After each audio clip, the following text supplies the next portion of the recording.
On our wedding day, my fiancée posted a picture on Instagram of her lying on a hotel bed. The other person in the photo is her childhood friend, Ethan. My fiancée Sophie is a conservative person and said she was saving her first time for the night she married me. Now I realize it was the first time with me, not her first time. I couldn't help but comment, "Great photo, where did you take it? Not at a budget hotel for $188 a night, I hope. Did you pay for it? Why not a 5-star hotel? Is it because you don't like it?" After posting my comments, I turned off my phone and tossed it aside, starting to sort through Sophie's things in our new home. Her clothes filled the wardrobe, each piece designer, and the skincare products on her vanity were things I had brought back from abroad. I pulled out a suitcase and swept all her belongings into it, treating it as if I were giving them away for free. The reason Sophie felt bold enough to post that photo on Instagram just a day before our wedding was that she believed my unwavering devotion meant I wouldn't dare to call off the wedding even after seeing her with another man. She thought I would forgive her without hesitation because of how deeply I loved her, so much so that I had lost all sense of dignity. But she seemed to forget that she once told me, "Kyle, even if I fool around with others, it will never be real. My first time will always be yours." Yet in that photo, there were used condoms discarded on the floor behind her and Ethan. First time, it seemed she had long since lost count of how many first times she'd had. Suddenly, clarity struck me. If she and Ethan were so in love, then so be it. There was no longer any need for this wedding. At 10 o'clock, I switched my phone back on. Dozens of missed calls flooded in along with a barrage of messages from Sophie. As soon as my phone booted up, she called, "Kyle, what's going on?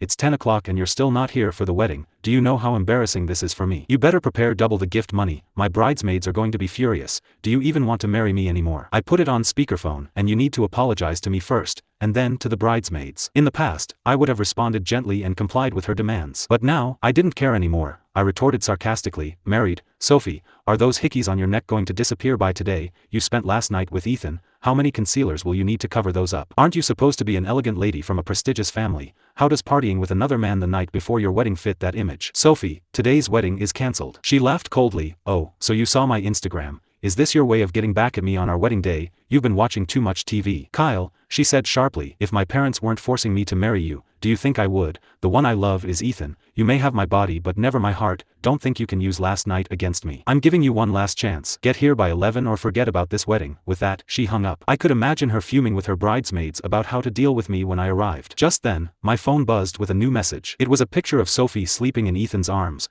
Although she was covered by a blanket, the hickeys on her neck and her blissful expression made it clear what had happened. Ethan texted, "She's marrying you today, but last night was truly her wedding night." I took a screenshot of Sophie's Instagram post along with Ethan's photo and shared them both on my own Instagram with the caption, "Wedding cancelled. Clearly childhood sweethearts are more suited for each other." My phone immediately exploded with calls from friends and family asking what was going on. With our wedding scheduled for noon and already being half an hour past 10 o'clock, canceling at this point was no small matter. Sophie's parents also called me, asking anxiously on the other end of the line, "Kyle, what's going on? Why aren't you here yet? I heard from Sophie's bridesmaids that you two had a fight and want to cancel the wedding. Marriage is a big deal. You can't just mess around with it like this." I remained silent. I couldn't bring myself to say anything rude to my elders, but deep down, I no longer wanted to be entangled with Sophie. Once I had woken up to the truth, I seemed to have turned to stone. I said softly, "Professor, I'm not throwing a tantrum or fighting. It's just that Sophie has always loved Ethan, not me. You can see it for yourself on her Instagram." Sophie's father was my university professor, and it was through him that I met Sophie. He had always treated me very well.